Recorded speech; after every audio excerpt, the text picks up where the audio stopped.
I spent 12 years building my in-laws' restaurant empire, working 60-hour weeks, raising 3 kids, being the perfect daughter-in-law. And when my father-in-law died, his wife erased me from the family, like I never existed. I'm Michelle Torres, and I need you to hear this story, because somewhere out there's another woman being told she's part of the family, while they're secretly planning to destroy her. 12 years ago, I met Thomas at a marketing conference. He was charming, ambitious, and came from this tight-knit Mexican-American family that owned a small restaurant in downtown. His father, Miguel, ran it. His mother, Patricia, managed the books, and Thomas helped with operations. I fell in love, not just with Thomas, but with the idea of family. I'd grown up in foster care, no real family to speak of. So when the Torres family welcomed me, or at least when I thought they welcomed me, it felt like I'd finally found my place in the world. I had a good career in marketing. I was making 6 figures at an agency, had my own apartment, my own life. But when Thomas and I got married, Miguel pulled me aside. "Michelle," he said, his eyes warm and genuine, "you have a gift. The way you talk about brands, about reaching people. We need that. Our restaurant, it's good, but it could be great. Would you consider helping us? Just part-time at first?" Part-time became full-time within 6 months. Because here's what I discovered. I was good at it. Really good. I rebranded the restaurant, created a social media presence, built relationships with food critics and influencers. Within 2 years, we'd gone from 1 struggling location to 3 thriving ones. And I loved it. I loved working alongside Miguel, who treated me like the daughter he never had. I loved seeing our ideas come to life. I loved feeling like I was building something that would last. Patricia. That was different. My mother-in-law was always cold. Polite, but cold. She'd smile when Miguel was around. But the moment he left the room, her face would change. She'd make little comments. "Oh, you're doing the marketing meeting in those jeans? I suppose that's how they do things in corporate America." The family recipes are very traditional, Michelle. We wouldn't want to lose our authenticity trying to appeal to everyone. Vanessa just has such a natural understanding of our culture. But then she grew up with it. Vanessa, Thomas's younger brother Marco's wife. She'd married into the family 2 years after me. And from day one, Patricia treated her like a princess. Vanessa could do no wrong. Vanessa understood the family. Vanessa was one of them. I tried not to let it bother me. I focused on the work, on my marriage, on my children. Thomas and I had 3 kids in quick succession. Sophia, Miguel Jr., and little Elena. I was juggling motherhood, the business, and trying to prove I belonged. And the business, it exploded by year 5. We had 5 locations. By year 8, we were being featured in national food magazines. By year 10, we were bringing in over $3 million annually. Miguel would always credit me. "Michelle's vision," he'd say at family dinners. She took my recipes and showed the world why they matter. Patricia would smile tightly and say nothing. Thomas was proud of me, I think, but he was also complicated. He loved his mother deeply, and whenever there was tension between Patricia and me, he'd pull me aside. "Just try to understand her perspective, Michelle. You're not Mexican. You didn't grow up with our traditions. She's just protective of the family legacy." I'd nod. I'd try harder. I'd stay quiet when Patricia made her comments. I'd let Vanessa take credit for ideas that were mine. I'd shrink myself to fit into their definition of family. But Miguel saw me. He valued me. About a year before he died, we were alone in his office going over expansion plans. He suddenly got serious. "Michelle, I want you to know something. This business, you built it as much as any of us. More than some." He pulled out some papers. "I'm updating my will. I want to make sure your children are protected. The shares that would normally go to my grandchildren. They're going to Sophia, Miguel Jr., and Elena, equal to what Marco's children get. You've earned it," I cried. It was the first time in years Someone in that family made me feel like I truly belonged. "Don't tell Patricia yet," he said quietly. "You know how she is about business decisions. Let me handle it." I didn't think much of it at the time. Miguel was only 67, healthy, active. We had time. We didn't have time. Before we go any further into this, I just want to say, if you feel a connection to these stories, a small click on that like button and subscribe would mean more to me than you know. It lets me know I'm not just speaking into the void, that you're really here with me. All right, let's continue. Miguel died on a Tuesday. Sudden massive heart attack while opening the flagship restaurant. He was gone before the ambulance arrived. I was devastated. Miguel wasn't just my father-in-law. He was the only parent I'd ever really known.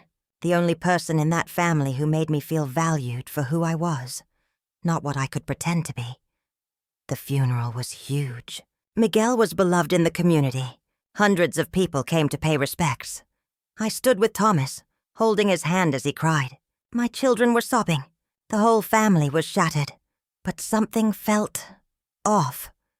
Patricia was grieving, obviously. But there was something else in her eyes. Something that looked almost like relief? No, that couldn't be right. I was imagining things in my own grief. And Vanessa. Vanessa was everywhere, comforting Patricia, making arrangements, playing the role of devoted daughter-in-law.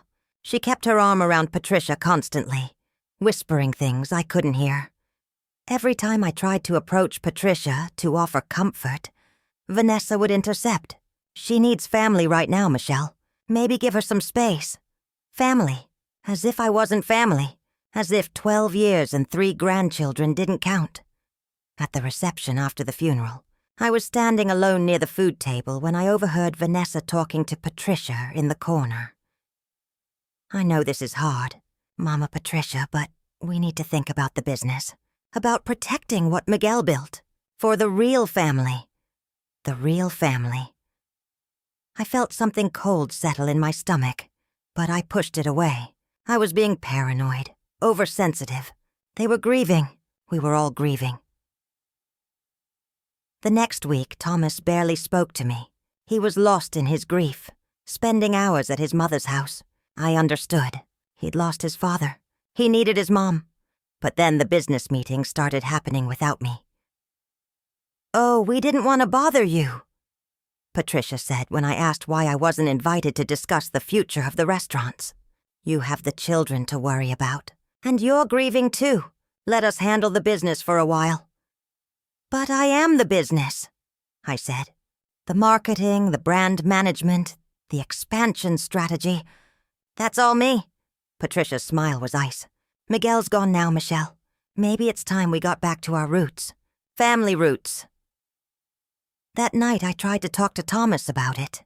"Your mom is freezing me out of the business decisions," I said carefully.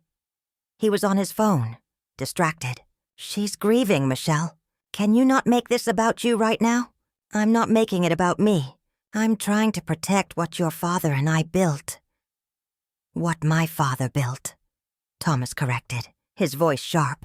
"Let's not forget this was his legacy long before you came along." I stared at my husband. 12 years, 3 children, countless 60-hour weeks building that business. And suddenly, I was just someone who came along. Something was very, very wrong, but I had no idea how wrong. I had no idea that while I was grieving Miguel, Patricia and Vanessa were already executing a plan they'd probably been forming for years, a plan to erase me from the Torres family completely. And it was already in motion. 3 weeks after Miguel's funeral, Patricia called a family meeting at her house. Everyone was expected. Thomas, Marco, Vanessa, and me. I thought we'd be discussing the business, dividing responsibilities, planning for the future. I had no idea I was walking into an ambush. We gathered in Patricia's living room, the same room where we'd celebrated countless Christmas mornings, birthday parties, family dinners. It felt different now, colder somehow. Patricia sat in Miguel's old chair, like she was claiming a throne. "Thank you all for coming," she said, her voice steady and controlled. Nothing like the grieving widow from the funeral. We need to discuss the family business and some concerning matters that have come to my attention. Thomas sat beside me on the couch, but he wasn't holding my hand. He wasn't even looking at me. Before Miguel passed, Patricia continued, pulling out a folder, he expressed some concerns to me. Concerns about the direction of the business, about certain decisions that were being made without proper family consultation. My stomach dropped. Miguel had never expressed concerns to her. He'd been excited about our expansion plans, our new marketing campaigns, everything. What kind of concerns? I asked carefully. Patricia's eyes met mine, cold, calculating. He felt the business was losing its cultural identity, that we were chasing trends instead of honoring tradition, that outside influences were diluting what made us special. Outside influences. She meant me. That's not true, I said, my voice shaking. Miguel approved every single campaign. He was proud of what we built. What he built? Vanessa interrupted softly. It was his vision, Michelle. His recipes. His legacy. I looked at Thomas for support. He was staring at his hands. There's something else, Patricia said, and her voice took on this tone of reluctant concern, like she was so sorry to have to say what came next. Michelle, this is difficult, but Miguel also expressed concerns about some financial irregularities. The room went silent. What? I couldn't breathe. What are you talking about? Patricia pulled out more papers, bank statements, expense reports, all highlighted in yellow. Large expenditures that seem excessive, charges that don't align with business needs. Miguel noticed them in the months before he died. He was planning to address it, but... She didn't finish the sentence. She didn't need to. I approved all those expenses, I said desperately. The marketing conference in Vegas, the food photography shoots, the influencer partnerships. Those are all documented. Miguel knew about every single one. Did he, though? Vanessa said quietly. Or were you just good at making him think they were necessary? Thomas! I turned to my husband, pleading. You know this is insane. You've seen the return on investment from those campaigns. We tripled our revenue. I need to see the documentation, Thomas said without looking at me. His voice was flat, cold. All of it. Every receipt. Every approval. Of course, I said, relief flooding through me. I have everything. I keep meticulous records. I can show you. We'll have Marco review it. Patricia cut in smoothly. He's been helping me understand the finances since Miguel passed. He has a more objective perspective. Marco, who had always resented that I was more involved in the business than he was, who Vanessa had wrapped around her finger. This wasn't a family meeting. This was a trial, and I was already convicted. There's one more thing, Patricia said, and now her voice was gentle, concerned, like she was doing me a favor. Michelle, I know you've been under a lot of stress. The business, the children, Miguel's death. It's a lot for anyone to handle. Maybe it's time you stepped back, focused on the kids. Let the family handle the business for a while. Step back? I repeated, my voice rising. I built that business. I turned one struggling restaurant into 5 successful locations. I created every marketing campaign, every brand strategy, every expense that we're now questioning, Vanessa said softly. Thomas stood up. I think we need some time to review everything. Mom's right. You should take a break from the business until we sort this out. I stared at my husband, the man I'd spent 12 years with, the father of my 3 children, the man I'd sacrificed my career for. And he was looking at me like I was a stranger, like I was a thief. You believe them? I whispered. You actually believe I would steal from your family? I don't know what to believe anymore, Thomas said. And there was something in his voice, something that told me this went deeper than the financial accusations. Patricia stood up, moving to put her arm around Thomas. This is hard for everyone, but we have to protect the family legacy, protect what Miguel built. I looked around the room. Patricia, smug satisfaction barely hidden behind fake concern. Vanessa playing the supportive sister-in-law role perfectly, Marco avoiding my eyes, and Thomas looking at me like I was the enemy. I stood up on shaking legs. Fine, review everything. You won't find anything wrong, because there's nothing wrong to find. I've been nothing but loyal to this family.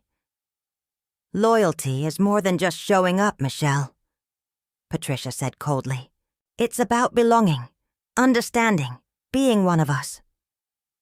There it was, finally out in the open. I would never be one of them. Not really. 12 years, 3 children, building their empire. None of it mattered. I left that house in a daze. Thomas stayed behind, to discuss things with his mother. That night, I pulled out all my records. Every receipt, every approval email from Miguel, every financial report showing the return on investment from my marketing campaigns. Everything was there. Everything was documented. They couldn't possibly find anything wrong, because I'd done nothing wrong. But 3 days later, Marco sent me an email. Cold. Professional. We found several discrepancies that require further investigation. You are temporarily suspended from all business operations pending review. Suspended. From the business I built, I tried calling Thomas. He didn't answer. I texted him. Read receipts showed he'd seen the messages, but no reply. I drove to our house. Yes, our house. The one we'd bought together 5 years ago. Thomas's car was in the driveway, but when I used my key to go inside, he was standing in the living room with his arms crossed. I think you should stay somewhere else for a while, he said without preamble. Stay somewhere else? Thomas, this is our home. Our children are upstairs. The kids are at my mother's, he said. I thought it would be better, until things calm down. Until things... What are you talking about? What's happening? He finally looked at me, really looked at me, and what I saw in his eyes made my blood run cold. It wasn't just suspicion about the finances. It was something worse, something personal. My mother showed me something, he said quietly. Something she didn't want to show me, but she felt she had no choice. He pulled out his phone and turned it toward me. On the screen was a photo of me at a restaurant, sitting across from a man. We were both smiling, leaning in close to look at something on a laptop between us. My heart stopped. Thomas, that's Derek, the photographer we hired for the menu redesign. We were reviewing the final shots. That's what you were doing? His voice was acid, because my mother has 3 more photos from that same evening, including one of you two walking to your car together, one of him touching your arm, one of you laughing, because he was showing me the photos. It was a business meeting. A business meeting at 8 p.m. on a Friday night, when you told me you were working late at the office. I was working. Meeting with the photographer is work. He scrolled to another image. Text messages. My name at the top. Messages that made my skin crawl. Can't wait to see you tonight. Thomas can't know about this. You make me feel alive again. I started shaking. Those aren't real. I never sent those. Thomas, you have to believe me. I never... My mother also has statements from 2 people who saw you with this Derek on multiple occasions, including checking into a hotel together. What? No, that's impossible. I've never... Stop lying, Thomas shouted, and I'd never heard him like that. Just stop lying, my mother warned me. She said you'd deny everything, that you'd make excuses. But the evidence is right here. It's not evidence. It's fabricated. Someone is setting me up. Thomas, please. We've been married 12 years. You know me. You know I would never. I don't know you at all, he said, his voice breaking. You fooled my father. You fooled all of us. But not anymore. Tears were streaming down my face. Please, please don't do this. Let me prove that those messages are fake. Let me show you the real receipts from that night with Derek. It was a group meeting. The design team was there. Get out, Thomas said quietly. Get out of my house. Our house, I sobbed. Thomas, our house, our children, our life. You can't just... My lawyer will be in touch, he said, turning away from me. I want full custody, and I want you away from my family's business. You'll get nothing. After what you've done, you deserve nothing. I stood there, frozen, unable to process what was happening. My entire life was crumbling, and I didn't understand why. Thomas, I whispered one more time. I love you. I've always loved you. I've never been on fire to you. Please. He didn't turn around. Didn't speak. Just stood there with his back to me until I finally left. I sat in my car outside our house. His house now, I guess. And I couldn't stop shaking. None of this made sense. The photos were real photos of me with Derek, but they were from legitimate work meetings. The text messages were completely fabricated. The witnesses were lying. Someone had orchestrated all of this. Someone who knew exactly how to manipulate the evidence. How to make me look guilty when I'd done nothing wrong. Patricia. It had to be Patricia, with Vanessa's help. But why? Why go to such elaborate lengths to destroy me? My phone buzzed. A text from an unknown number. I opened it, my hands shaking. It was a photo. Patricia and Vanessa, sitting in what looked like Patricia's kitchen, smiling at the camera. And underneath, a caption. The family is stronger now. She was always an outsider. They wanted me to know. They wanted me to know they'd done this. That they'd planned it. That they'd won. I drove to a hotel that night. Checked in under my maiden name. Sat on the edge of the bed and stared at the wall.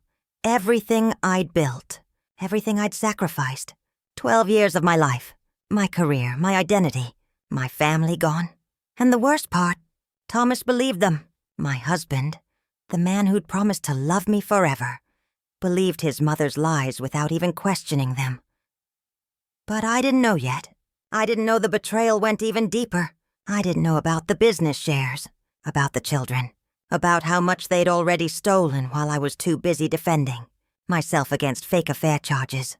Patricia and Vanessa weren't just destroying my marriage. They were erasing me from the family completely. And they were stealing everything Miguel had promised my children. I lived in that hotel room for 2 weeks. 2 weeks of calling Thomas and getting sent to voicemail. 2 weeks of texting my children and getting one-word responses, clearly monitored by Patricia. 2 weeks of my entire world being reduced to 4 walls and the sound of my own crying. The divorce papers arrived on day 15. A courier knocked on my hotel room door at 9 in the morning. I signed for the envelope with shaking hands, already knowing what it was. Thomas was filing for divorce on grounds of adultery. He was seeking full custody of Sophia, Miguel Jr., and Elena. He was offering me nothing from the marital assets because, according to his lawyer, I had violated the sanctity of marriage and forfeited any claim to joint property. Nothing. After 12 years of marriage, after building his family's business from the ground up, after sacrificing my career, my identity, everything, nothing. I called the only lawyer I could afford with my rapidly dwindling savings. Her name was Jennifer Martinez, and she listened to my story with a grim expression. "Do you have any proof the affair didn't happen?" she asked. "How do you prove something didn't happen? The photos are real, but they're from work meetings. The text messages are completely fabricated. I've never even been to the hotel they claim I checked into with this Derek person. We'll need Derek's testimony then. And the other people who were at those work meetings. Character witnesses. Phone records showing those messages didn't come from your number." Derek moved to New York for another job 3 months ago. And the other people at those meetings, they all work for the family business. They're not going to go against Patricia. Jennifer sighed. This is going to be difficult, especially the custody battle. If Thomas has convinced the children that you had an affair, he's poisoning them against me, I said, my voice breaking. I can barely get them on the phone. When I do, they're cold, distant. Sophia actually asked me why I hurt Daddy. She's 13. She shouldn't even know about any of this. "I'll do what I can," Jennifer said. "But I need to be honest with you, Michelle. Without solid evidence that the affair allegations are false, And with Thomas having the financial resources to hire the best lawyers in the city, this is going to be an uphill battle. I left her office feeling more hopeless than ever.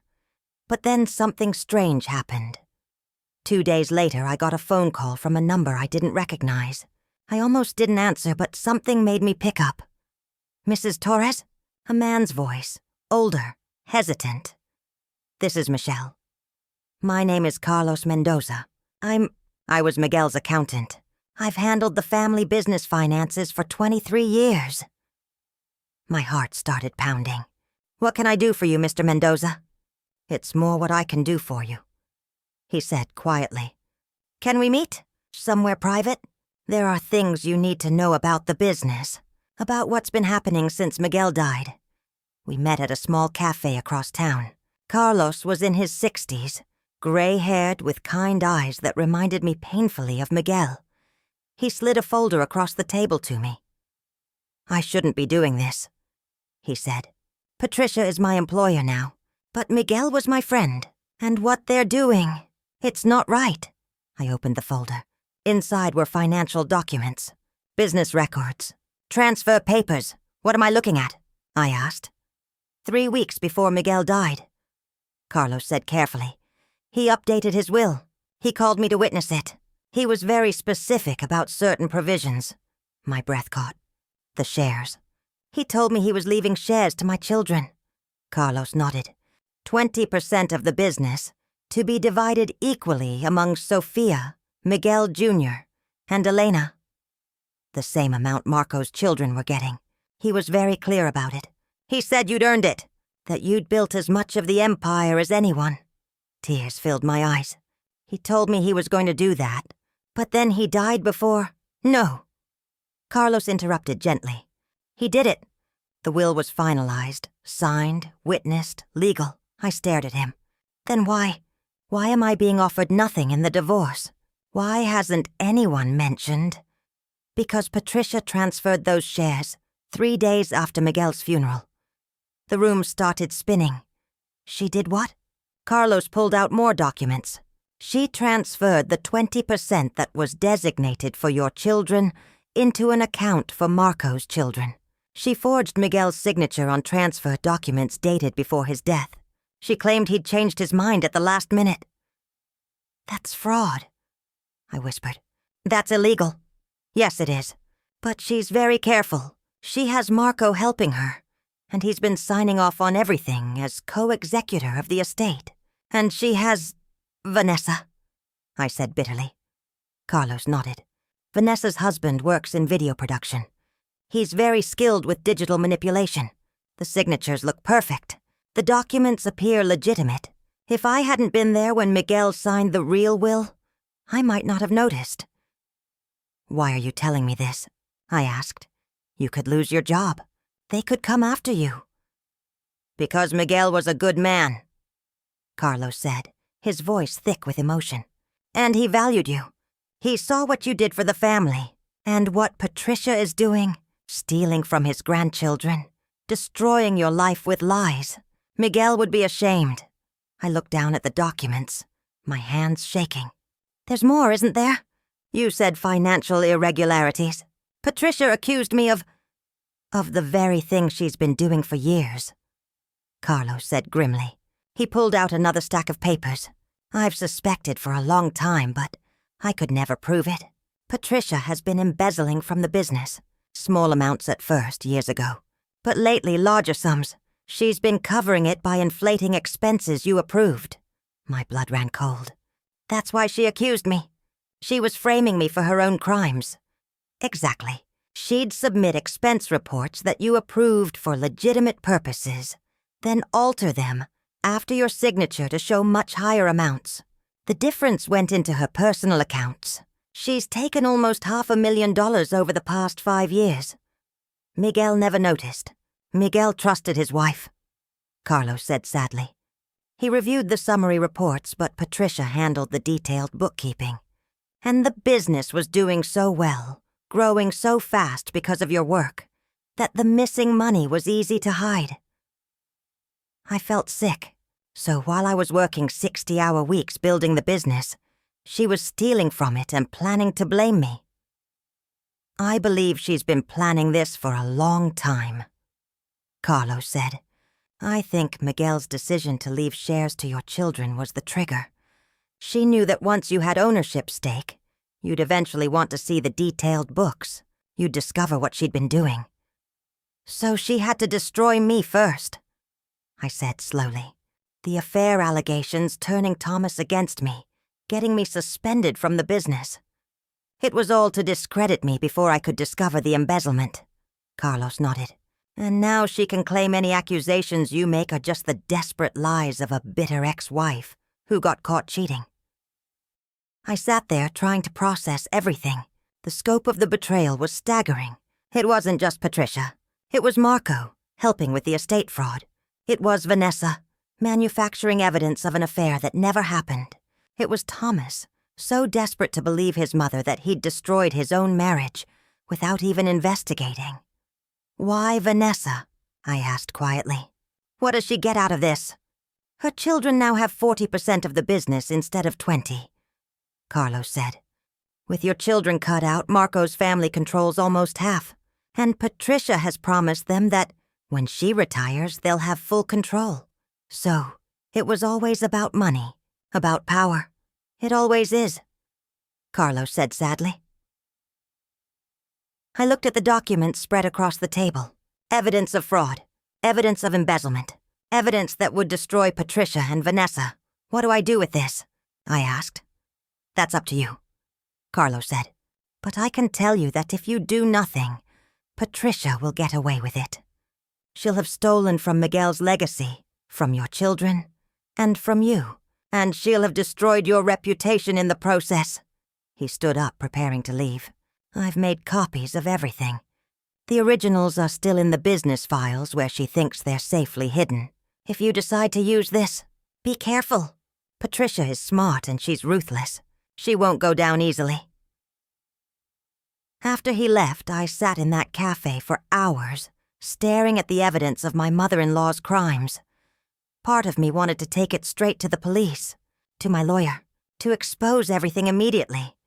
But another part of me, the part that had learned from 12 years in the Torres family, knew I had to be strategic. Patricia had spent months, maybe years, planning my destruction. She'd been methodical, patient, careful. If I was going to beat her, I had to be the same way. That night, I moved out of the hotel and into a small apartment.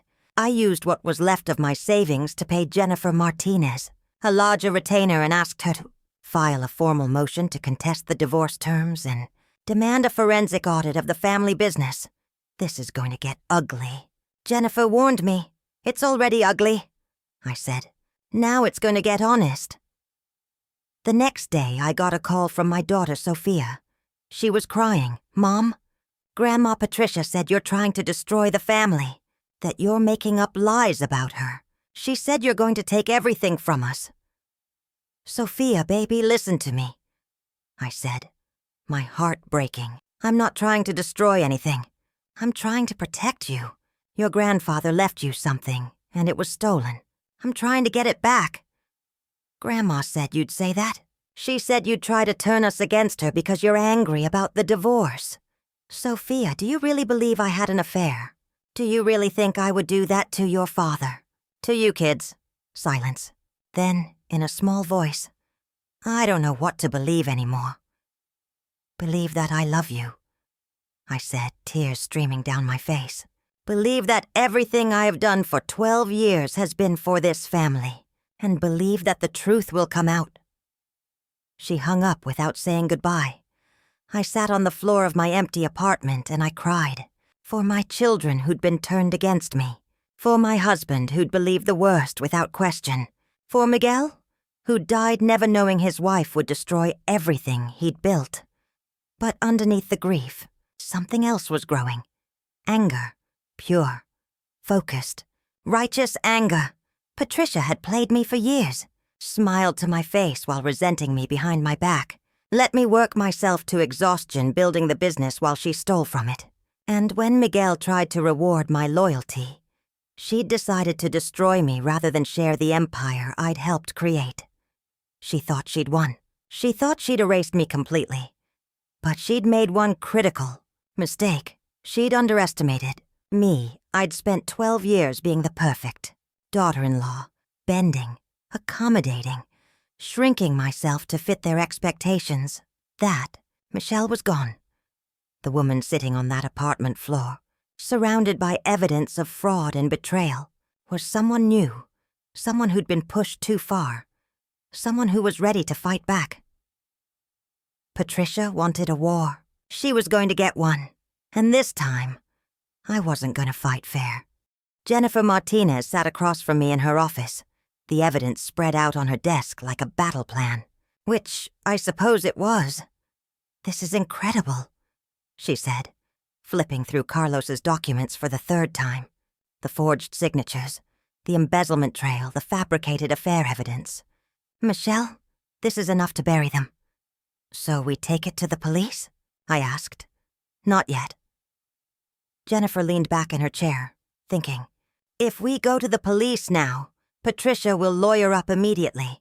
She'll claim the documents are forgeries, that you're a disgruntled ex-wife making false accusations. She'll tie this up in court for years. Then what do? We build an airtight case first. We need more than Carlos's testimony and these documents. We need to prove the affair allegations were manufactured. We need to show a pattern of fraud. And ideally..." She paused. "We need Patricia to incriminate herself. How do we do that?" Jennifer smiled. It wasn't a nice smile.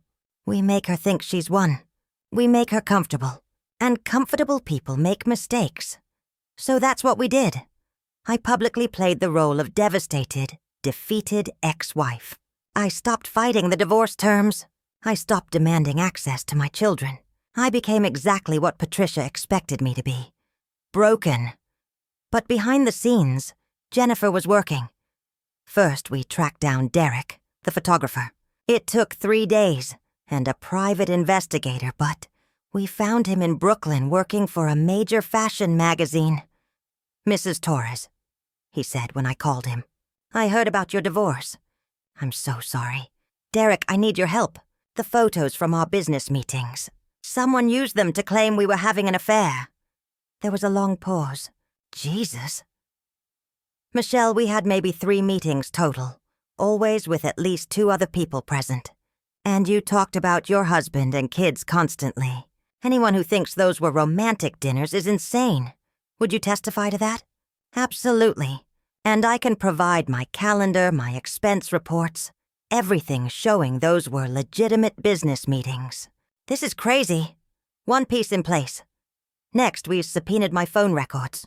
The text messages Patricia had shown Thomas supposedly came from my number. But the phone company records showed no such messages had ever been sent from my device. They used a spoofing app," Jennifer explained. "Created fake messages that looked like they came from your number but didn't. It's actually pretty common in fraud cases, and it's very illegal." 2 pieces. Then Jennifer hired a digital forensics expert to examine the photos Patricia had used as evidence. The expert found something interesting. "These images have been manipulated," he said, pointing at his computer screen. "Not the photos themselves. Those are real. But the metadata has been altered. See these timestamps? They've been changed to make it look like the meetings happened on different days than they actually did. Days when Mrs. Torres told her husband she was somewhere else. Can you prove that in court?" "Absolutely. I can show exactly when and how the metadata was altered. And..." He pulled up another screen. "I can trace the IP address of the computer that made the alterations." Jennifer and I looked at each other. "Whose computer?" I asked, though I already knew. "Belongs to a Marcus Torres, registered to an address that matches Patricia Torres's residence. 3 pieces. But we still needed more. We needed to prove the embezzlement, and we needed to prove the inheritance theft. That's when Carlos came through again. "I've been keeping my own set of books," he told me in another secret meeting. "Miguel asked me to, years ago, When he first started suspecting Patricia was hiding something, he never found proof, but he had instincts. He told me to track everything separately, just in case. He handed me a flash drive. This has 23 years of accurate financial records. Every discrepancy between what Patricia reported and what actually happened. It's all here. I looked at the flash drive like it was a grenade, which, in a way, it was. Carlos, this could destroy you. If Patricia finds out you kept these... Miguel was my friend, he said simply. And what she's doing to his grandchildren. He'd want me to stop it. Besides, he smiled sadly, I'm 67 years old. I was planning to retire anyway. Might as well go out doing the right thing. With Carlos's records, Jennifer brought in a forensic accountant. It took her 2 weeks to go through everything. But when she finished, her report was devastating. Patricia Torres has embezzled $487,000 over 5 years, the accountant said. She did it by inflating expenses that Michelle Torres approved, then pocketing the difference. She also made several unauthorized transfers to personal accounts, disguised as business expenses. And she flipped to another page. There's evidence she's been doing this for much longer, small amounts going back almost 15 years. If we dig deeper, the total could be close to $1 million. 4 pieces, 5 pieces, 6 pieces. The case was coming together. But I still needed something more. Something that would prove this wasn't just about money. Something that would show the malice, the planning, the deliberate cruelty of what Patricia and Vanessa had done. That's when I remembered something. Something from the funeral reception. Patricia's house had security cameras. Miguel had installed them years ago after a break-in in the neighborhood. Cameras in every room, constantly recording, with footage stored on a cloud server. Do you think the footage from the planning sessions is still there? Jennifer asked. Patricia's not very tech-savvy, I said. Miguel set up the system and she never touched it. She probably doesn't even remember it exists.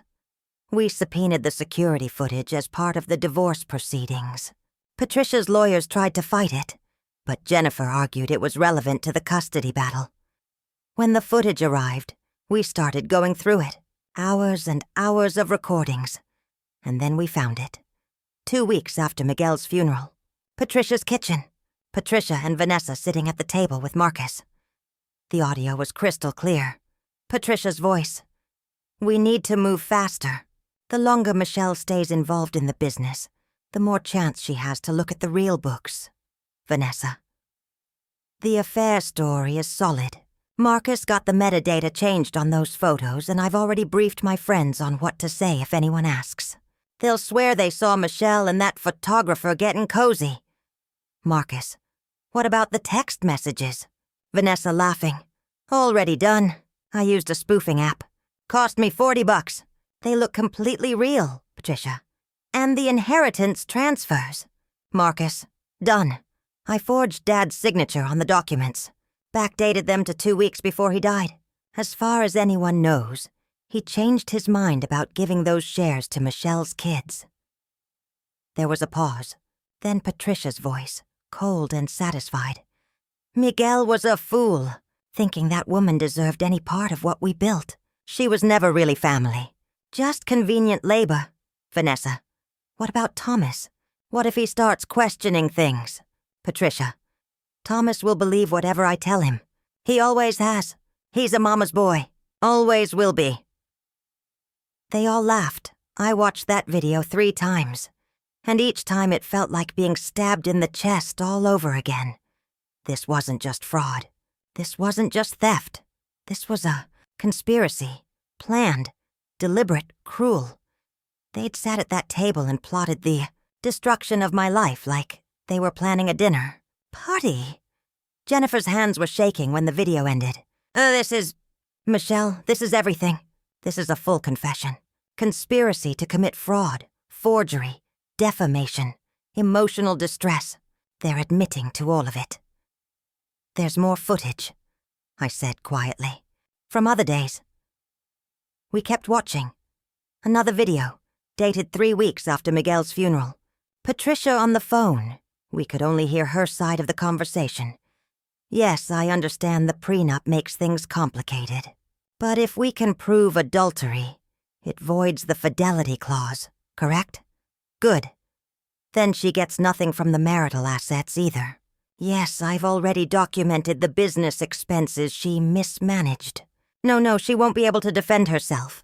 By the time she figures out what's happening, it'll be too late. Another video.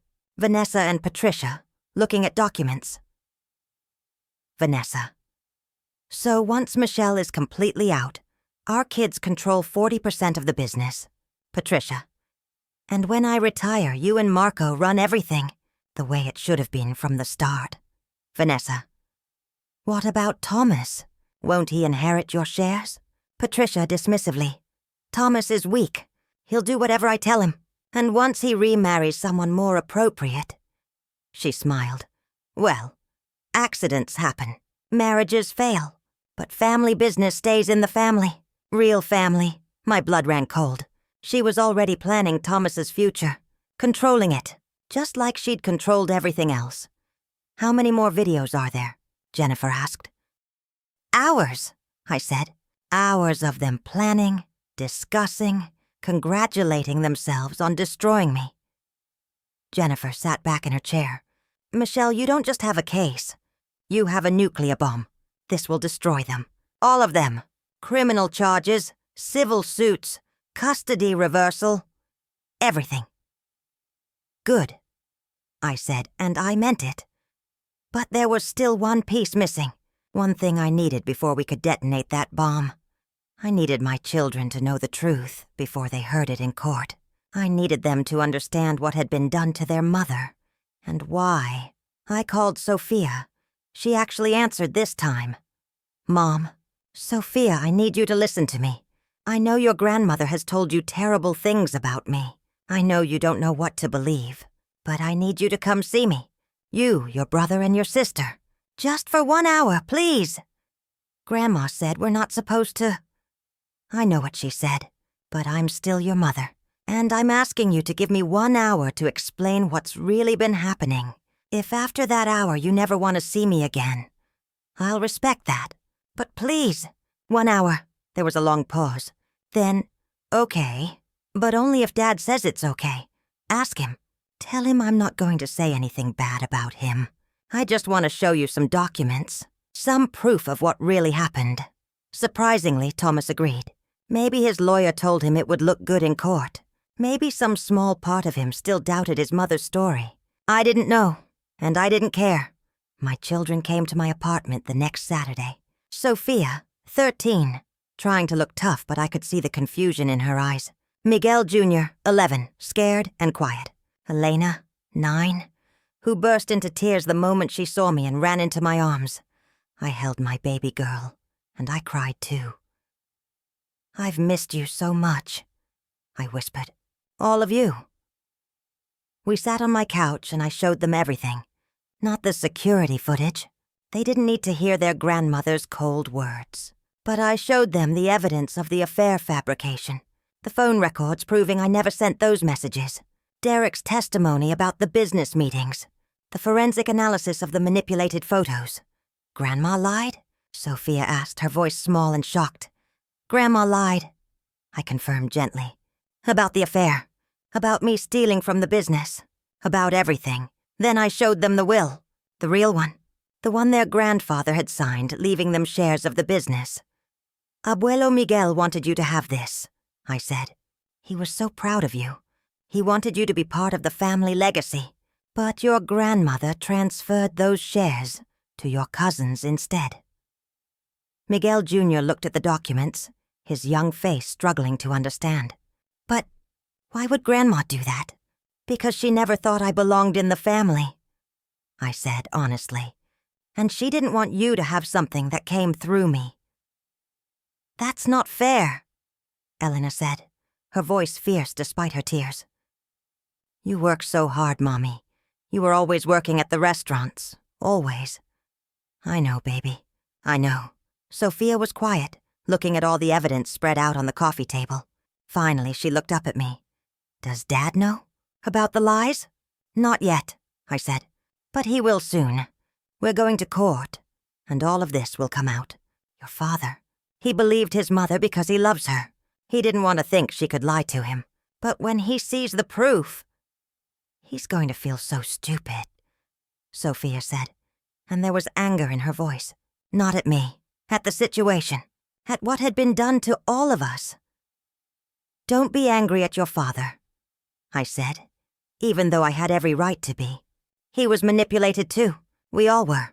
I spent 3 hours with my children that day, answering their questions, letting them process, holding them when they cried, watching as the grandmother they'd trusted transformed in their minds into someone they didn't recognize. When they left, Sophia hugged me tight.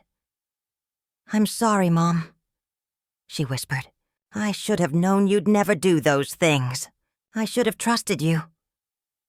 You're 13, I said, holding her close. You trusted the adults in your life. That's what you're supposed to do.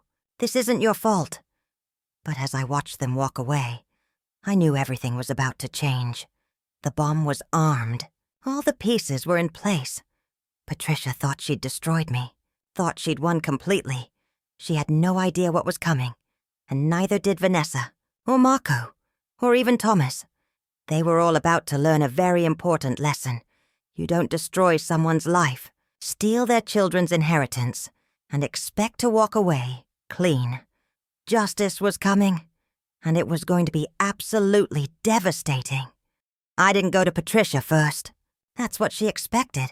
The desperate ex-wife making wild accusations that could be easily dismissed. No, I went to the district attorney's office. Jennifer and I walked in with 3 banker's boxes full of evidence, financial records, forged documents, security camera footage, witness statements, 23 years of Patricia's crimes, all documented and verified. The assistant DA who met with us was a woman named Rebecca Chen. She listened to our presentation for 3 hours without interrupting. When we finished, she sat back in her chair and whistled. This is the most comprehensive fraud case I've seen in 10 years, she said. Elder abuse of the estate, embezzlement, conspiracy, forgery, identity theft for the text message spoofing, defamation. Mrs. Torres, your mother-in-law is looking at serious prison time. What about Vanessa and Marco? I asked. Conspiracy charges. They were active participants in the fraud. The security footage alone is enough to convict all 3 of them. She paused. Are you sure you want to do this? Once we file charges, there's no going back. Your family will be destroyed. My family was already destroyed, I said quietly. By them. I'm just making sure the truth comes out. Rebecca nodded. Give me 2 weeks to present this to a grand jury. Don't contact any of them. Don't post anything on social media. We need to move carefully, so they don't destroy evidence or flee. Those 2 weeks were the longest of my life. I stayed in my apartment, spent time with my children when Thomas allowed it, and waited. And then, on a Tuesday morning, everything exploded. The police arrested Patricia at her home at 6 a.m. They arrested Marco at his house simultaneously. Vanessa was picked up at the restaurant she was managing. All 3 were charged with conspiracy to commit fraud, embezzlement, forgery, and a dozen other crimes. By noon, it was all over the news. Prominent restaurant family matriarch arrested for massive fraud scheme. My phone started ringing. Friends I hadn't heard from in months. Former business associates. Reporters wanting comments. I ignored all of them except one. Thomas. What did you do? His voice was shaking. Not with anger. With shock. I told the truth, I said calmly. Everything your mother accused me of? She was doing it herself. The embezzlement, the manipulation, all of it. And she framed me to cover her crimes. That's not... She wouldn't... Thomas, the DA has security camera footage from your mother's house. Footage of her, Vanessa, and Marco literally planning how to destroy me. How to fake the affair. How to steal our children's inheritance. Would you like to see it? Silence. Then quietly. Yes. We met at a neutral location. A conference room Jennifer had rented. Just Thomas and me, with Jennifer present as my attorney. I played him the videos. All of them. I watched my husband's face as he heard his mother's voice. Cold, calculating, calling me convenient labor, laughing about manipulating him, planning to control his future like he was a chess piece instead of her son. When the videos ended, Thomas sat there in silence. His face was pale. His hands were shaking. She played me. He finally said, his voice barely a whisper, "My own mother played me like a fool." "She played all of us," I said, and despite everything, I felt a flicker of pity for him. "But especially you, because you loved her. You trusted her." "I destroyed our marriage," he said, looking at me with devastated eyes. "I threw you out. I turned our children against you. I believed every lie she told me without even questioning it." "Yes," I said simply. "You did. Michelle, God, I don't even know what to say. I'm sorry doesn't begin to cover." "You're right. It doesn't." I stood up. "Your mother will go to prison, Thomas. So will Vanessa and Marco. The DA says the evidence is overwhelming, and I'm suing them civilly for everything. The stolen inheritance, the defamation, the emotional distress, all of it." "What about us?" he asked quietly. "Is there any chance?" "No," I said, and I meant it. "You chose your mother over me without even giving me a chance to defend myself. You kept my children from me. You called me a liar and a thief when I'd spent 12 years building your family's empire. That's not something I can forgive." "I understand," he said, tears streaming down his face. "For what it's worth, you deserved so much better, from all of us." I left him there in that conference room, crying for the mother who'd betrayed him and the wife he'd thrown away. But I wasn't done yet. The criminal case moved forward quickly. With the video evidence, Patricia's lawyers advised her to take a plea deal. She refused, convinced she could talk her way out of it. She was wrong. The trial lasted 2 weeks. The courtroom was packed every single day. Carlos testified about the embezzlement. Derek testified about the fabricated affair. The forensic experts testified about the forged documents and manipulated photos. And then they played the security camera footage. The entire courtroom watched as Patricia, Vanessa, and Marco confessed to everything, laughing, celebrating, congratulating themselves on destroying me. I watched Patricia's face as she heard her own words played back, watched as she realized there was no talking her way out of this. No more manipulation, no more lies, just the cold, hard truth of what she'd done. The jury deliberated for 4 hours. Guilty, on all counts. Patricia was sentenced to 7 years in federal prison for embezzlement and fraud. Vanessa got 5 years for conspiracy. Marco got 4 years and lost his license to practice law. But the criminal case was just the beginning. I sued them civilly for $20 million. Stolen inheritance, defamation, emotional distress, loss of business opportunities, intentional infliction of emotional harm. My lawyer argued that Patricia's actions hadn't just hurt me personally. They'd destroyed my reputation in the industry, cost me years of my career, and traumatized my children. The jury awarded me $18 million. Patricia didn't have $18 million, but she had the house Miguel bought. She had her shares of the business. She had her retirement accounts. I took it all. Every single thing she'd tried to keep from me, I claimed as payment for what she'd done. The business had to be restructured. Thomas, devastated and guilt-ridden, agreed to make me a full partner with equal shares to what Miguel had originally intended. My children got their grandfather's promised inheritance, fully restored. Vanessa and Marco's shares were dissolved as part of the fraud settlement. Their children got nothing from the business after all. The family restaurant empire that Patricia had tried to steal. I now controlled 40% of it. Thomas controlled 40%. The remaining 20% was divided among various family members who'd had nothing to do with the conspiracy. But here's the thing. I didn't want to run the restaurants anymore. That dream had died with Miguel. So I sold my shares. To Thomas at a fair price. He wanted to try to rebuild what his mother had destroyed. I wished him luck and walked away. I used the money to start my own business. A consulting firm for restaurant marketing and brand development. Everything I'd learned building the Torres empire. I now use to help other families build their dreams. My business exploded. Apparently, a lot of people had been watching my story. They saw what I'd accomplished with the Torres restaurants, and they wanted that expertise for themselves. Within a year, I had 15 clients. Within 2 years, 30. Within 3 years, I had to hire a team to keep up with demand. I bought a beautiful house. Not as big as the one I'd shared with Thomas, but it was mine. Truly mine. No one could take it from me. My children lived with me full time. Thomas had visitation rights. And to his credit, he never fought me on custody. He knew he didn't deserve to. Sophia is 17 now. She's applying to business schools.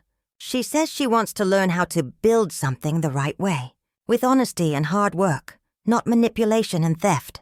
Miguel Jr. is 15. He volunteers at a legal aid clinic, helping people who've been victimized by financial fraud. He says what happened to his mother taught him that the law should protect people and not be used as a weapon against them. Elena is 13. She writes stories about strong women who fight back against injustice. Her English teacher says she's gifted. They know what their grandmother did. They've had to process that betrayal, work through it with therapists. But they're healing. We all are. Thomas calls sometimes. We're cordial. We'll never be friends, but we can be civil for the children's sake. He's dating someone new, someone his mother would have approved of, ironically. I hope he's happy. I genuinely do. Patricia writes me letters from prison. Long letters, explaining why she did what she did, how she felt threatened by me, how she thought I was taking her family away from her, how she's sorry, if that means anything. I don't read them. I have Jennifer screen them for any legal issues. Then I shred them. Some things don't deserve forgiveness. Some betrayals are too deep. Vanessa tried to contact me once after she got out on parole. She wanted to apologize, she said, to make amends. I blocked her number. I don't need her apology. I don't need her understanding or her remorse. I needed justice, and I got it. The Grace Chen Center. That's what I named my consulting firm, after Miguel, who saw my value when his own wife couldn't, who tried to protect my children even after his death. Every client I take on, I make sure they understand something important.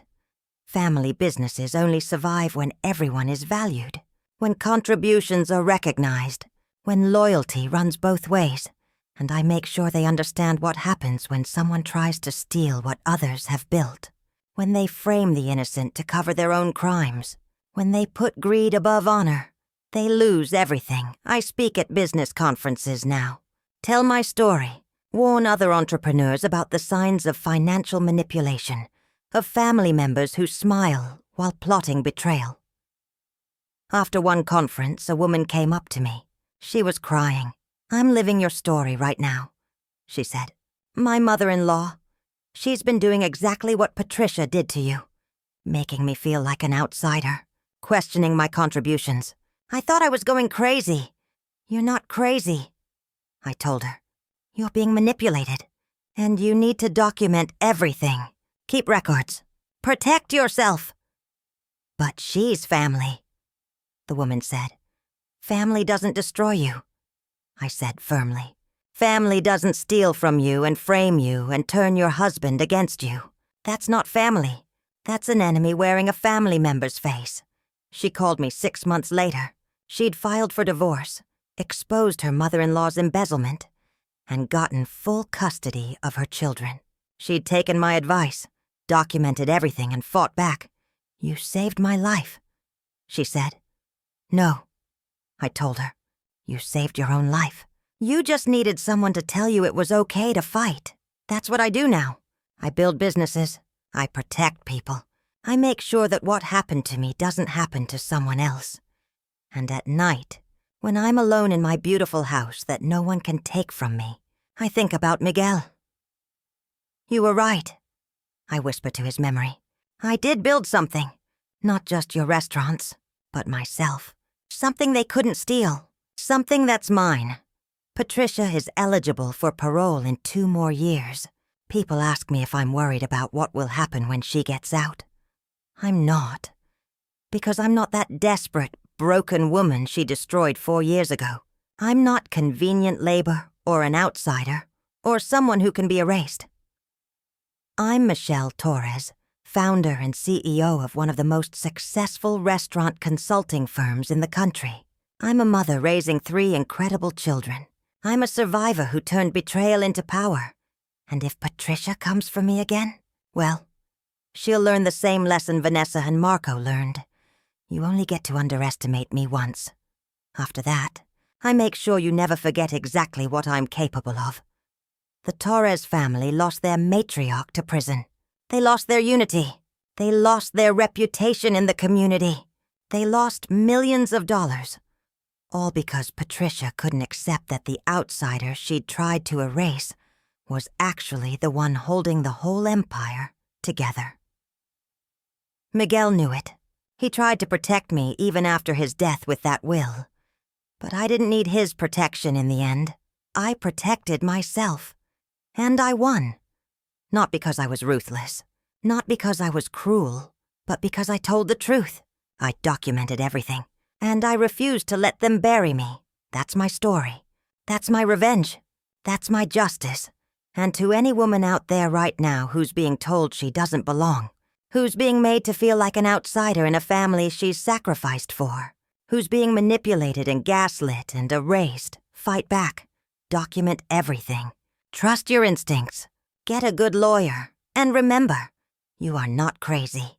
You are not imagining it. And you deserve so much better than people who only value you when they can use you. Family isn't about blood. It's not about last names or traditions or who got there first. It's about respect, loyalty, love that goes both ways. And if the people around you can't give you that, then they're not your family. They're just obstacles standing between you and the life you deserve. And obstacles can be removed. Trust me, I know. Thank you for walking this difficult road with me to the very end. If this story resonated with you, you can support our community by sending a super thanks. It helps me continue to bring these important stories to light. On the screen now are 2 more stories that I know will touch your soul. I'll see you in the next one. Stay strong.